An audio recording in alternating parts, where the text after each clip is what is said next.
Sickle cell disease. So suppose I were to come up to you and say, hey, listen, I'll give you $100 if you can tell me what a red blood cell looks like. And I'll bet I got somebody in here who'll say, oh, Amelie, a red blood cell is a biconcave disc.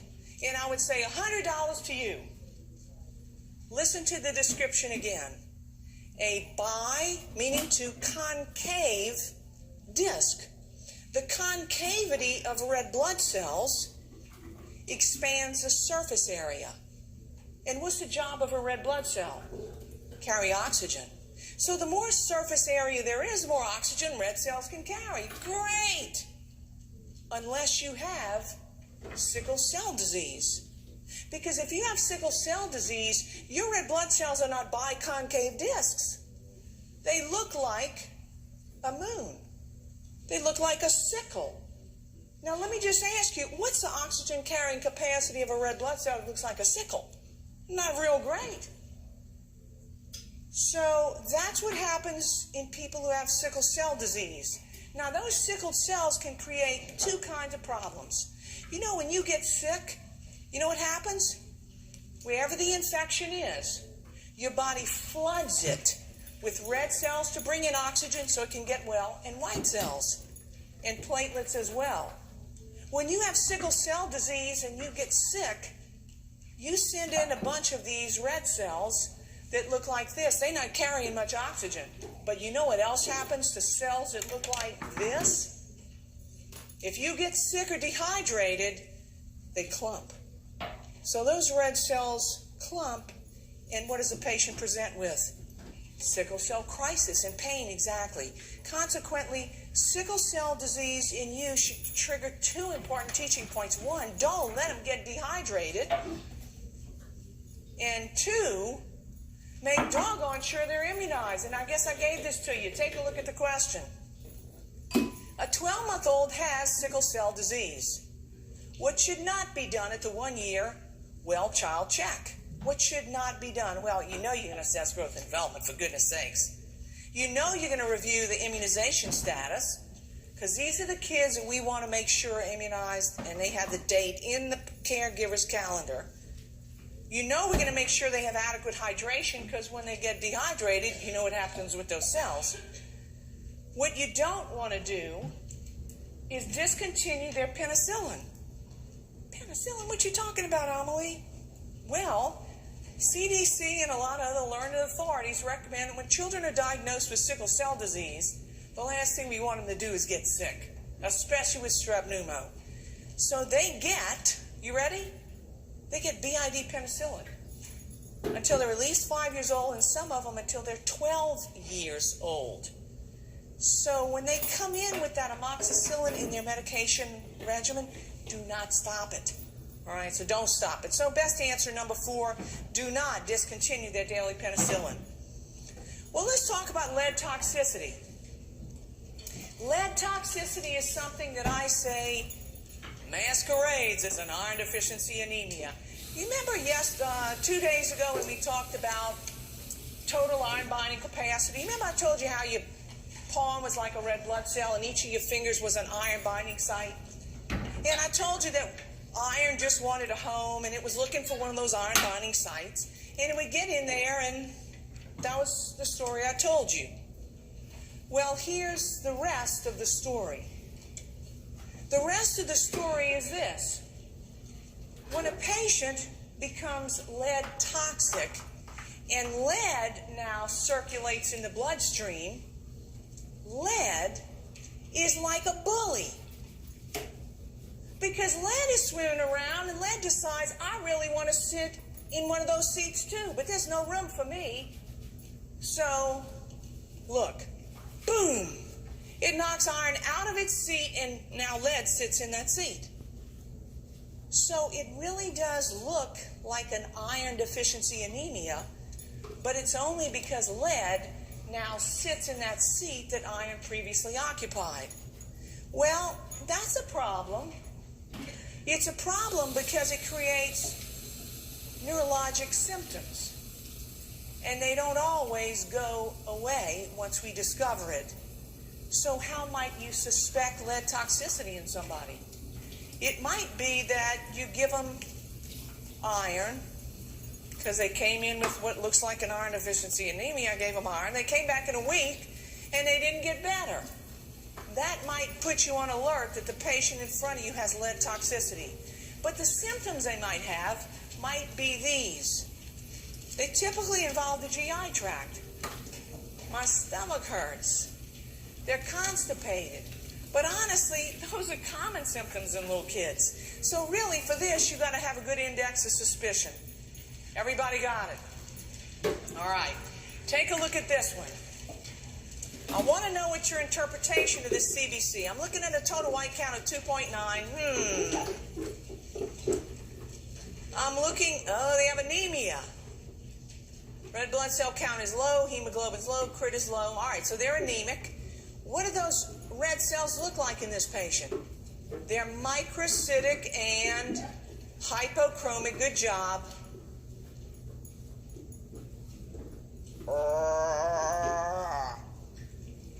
Look at the platelet count. You see the platelet count? Do you see what we have? We have a patient who's got low white cells, low red cells, and low platelets. What is the word we use to describe that situation? What's the word? Pancytopenia. Pan means from A to Z. Cyto means cells. And penia means you don't have enough of them. You don't have enough of all those cells? Because if you don't, I'm very worried about you. And one of the things that's in my differential might be this. It's leukemia. It's the most common form of cancer that we see in children. The most common forms are ALL and AML, and about 9 out of 10 kids who have leukemia have one of those. Whether you're an adult or a child with leukemia, you have the same problem. You have failure of the bone marrow. And so the symptoms that we see when these children present are all typically related to red cell, low red cell count, low white cell count, and low platelet count. So look at the common presenting signs of leukemia in children. They often come in with weight loss, but the most common blood abnormality is a low platelet count. And so sometimes a symptom that a caregiver brings them in with is, I'm so embarrassed. Look at his legs. It looks like I've been beating him. He's got huge. His brother never had bruises that big before.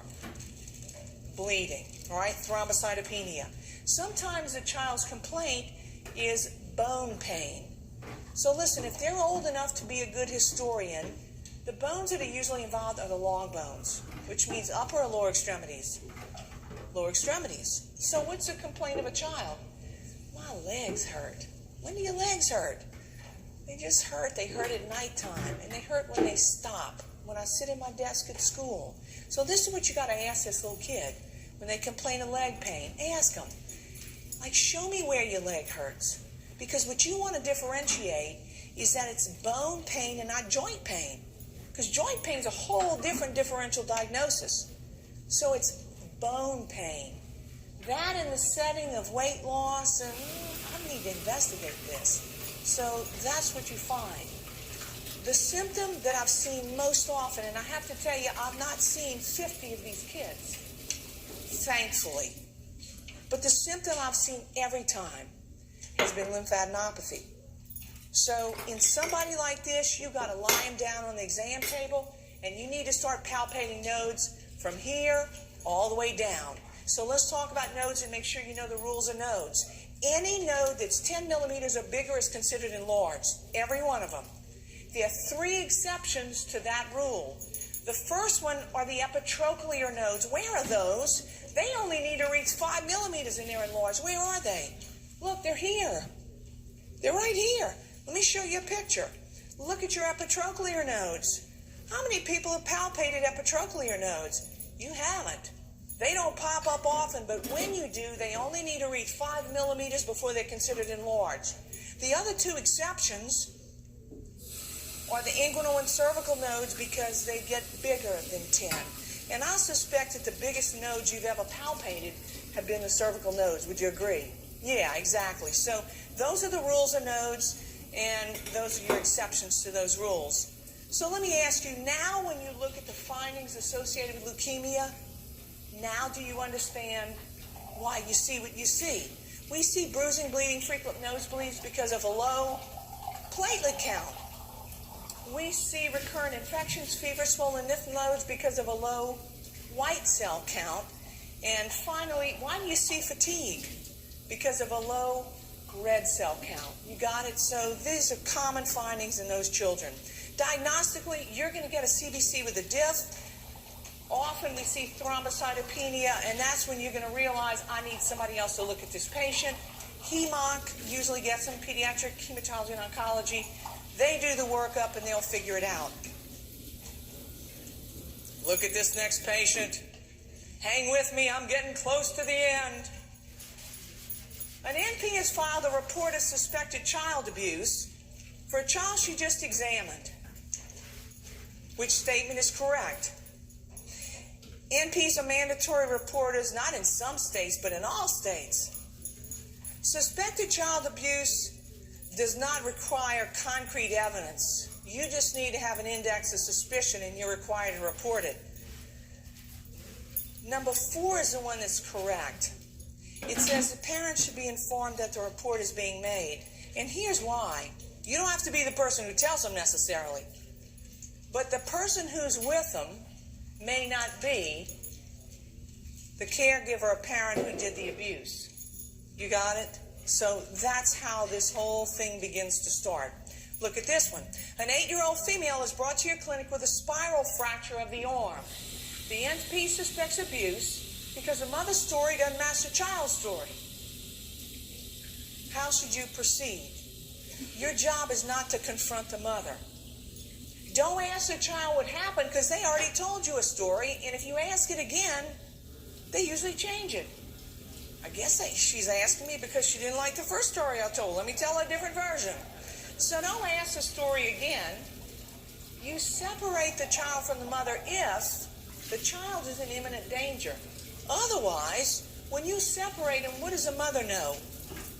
Something's up. You don't separate a child from a mother in a situation. The way that you start the conversation, and oh man, it's a hard one, is to tell the parent that you're concerned about the child's safety. That's the opening statement for you. All right? I'm concerned about your child's safety. Here's our last section. It's headaches in children. Oh man, is this common. And the most common headaches that we see in children are migraine headaches, believe it or not. So what's your role? Your role is to get really good history in these children. Oh, you always have this bad headache when y'all are late for school and you miss your breakfast. Try to see what the precipitant is, because in children there typically is one. Do a good head-to-toe physical exam. Make sure that you look for and ask about red flags. Here they are. A headache that awakens a child when it's not sinus related, man, that's a red flag. You remember we talked about thunderclap headaches in adults? What did we say that was? Sudden and severe. The same thing is a red flag in children. Age less than 3 makes me worry every time. Every time. That's a red flag. And because the most common bad headache is a migraine, if nobody else in the family has that, it makes me worry. So most common acute headache in children is a migraine headache. And what may be a little different in children than in adults is that while aura is only found in about 1 of every 4 adults with migraine headache, it's way more than that in children. They see things, smell things, hear things. So auras are common in them, and sometimes it's interesting to really ask them about what it is. And every little kid has a story that makes me laugh. That's why I like taking care of them. With regard to migraine headaches, the same preventive actions that we use in adults, we use in kids. Why does that say caffeine elimination? Hey, wait a minute, Amelie. I thought caffeine was good for people with migraine headaches. Oh, it is if you haven't a migraine headache. But listen, when a patient, the reason we try to eliminate caffeine in these patients is because, listen, when you get your daily morning cup of whatever it is with caffeine, it causes constriction of the arteries. than veins. And man, when they're constricted, your vessels are happy, no migraine here. But as the caffeine becomes metabolized, the arteries begin to dilate, and sometimes they just continue to dilate. And what does that precipitate? Migraine headache. So while you're having a migraine headache, caffeine's a great thing to have with your triptan. I'm just kidding. But really, you slug down a big thing of Starbucks coffee with caffeine with your triptan, and your headache is going to go away faster. So we don't want them to have all that caffeine, because once it gets metabolized, sometimes those vessels just continue their dilation. Lots of education. Generally, you're going to have to refer these patients, because most of the drugs that we use for abortive effects of migraine headaches in children are off-label, and you probably don't want to be in the business of prescribing off-label medications in patients, but especially children.